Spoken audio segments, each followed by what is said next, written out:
UPSC जिहाद क्या है, किसने शुरू किया और क्या क्या अवैध सहायता देकर मुसलमानों की यूपीएससी में घुसपैठ कराई जा रही है, आइए जानते हैं।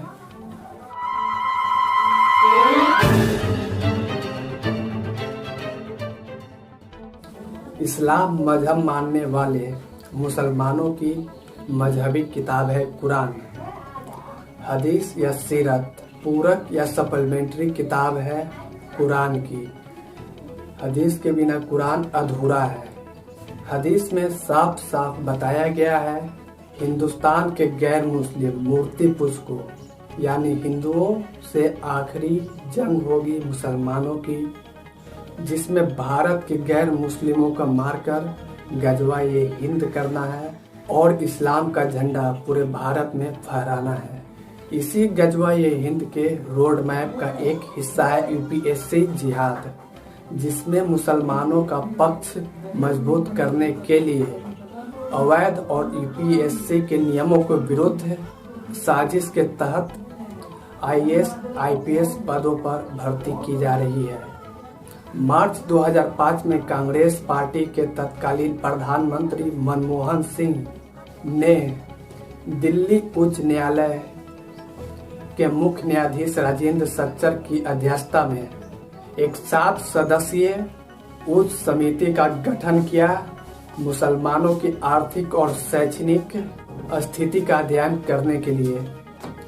वर्ष 2006 में सच्चर समिति ने 403 पेजेस की रिपोर्ट प्रस्तुत की।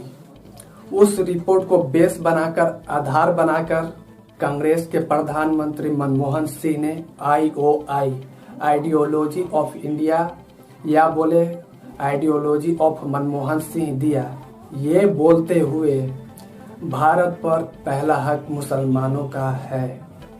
यूपीएससी में मुसलमानों को अवैध रूप से छूट और सुविधा देकर आईएएस आईपीएस नौकरशाही के पदों पर घुसपैठ कराई जाने लगी।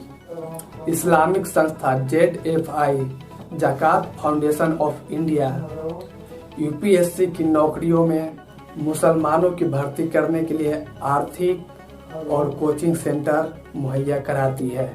2009 से 2019 तक 119 छात्र आईएएस आईपीएस और दूसरी सरकारी सेवाओं में चयनित हुए। 2020 में 40 मुस्लिम छात्र चयनित हुए, जिनमें 27 ज़कात फाउंडेशन ऑफ इंडिया के फेलो सहभागी रहे हैं। तब ये मुद्दा सुदर्शन न्यूज ने हिंदू हितों की रक्षा के लिए उठाया। आइए जानते हैं कैसे यूपीएससी एग्जाम में मुस्लिमों को फेवर यानी सरकार की विशेष सहायता या कृपा मिलती है यूपीएससी में भर्ती होने के लिए। पहला, सरकारी मदद। अल्पसंख्यक होने के नाम पर मुसलमानों को पहला एग्जाम अटेम्प्ट करने पर सरकार की तरफ से 1 लाख रुपए की आर्थिक मदद मिलती है, जबकि ये राशि हिंदुओं को नहीं मिलती। दूसरा, एनजीओ मदद। ZFI ज़कात फाउंडेशन ऑफ इंडिया भी मदद करती है, जिसमें ISI al Qaeda, Taliban, Medina trust जैसी आतंकवादी संस्थाएं इसके डोनेटर हैं। तीसरा, उम्र का लाभ। यूपीएससी एग्जाम अटेम्प्ट करने की हिंदुओं की अधिकतम उम्र सीमा है 32 वर्ष, जबकि मुसलमानों की यूपीएससी एग्जाम अटेम्प्ट करने की अधिकतम उम्र सीमा है 35 साल। यहाँ 3 साल का ज़्यादा लाभ मिल रहा है। पांचवा, भाषा। छठा है विषय का लाभ। सातवां है पेपर चेकर।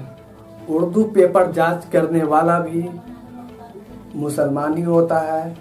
उर्दू का परीक्षा देने वाला भी मुसलमान ही होता है और उर्दू का प्रश्न पत्र बनाने वाला भी मुसलमान ही होता है। आठवां, इंटरव्यू में मदद। गैर मुस्लिम परीक्षार्थियों की तुलना में मुस्लिमों की इंटरव्यू बहुत ही आसान या इजी होती है। 9 क्वालिफाइंग मार्क्स।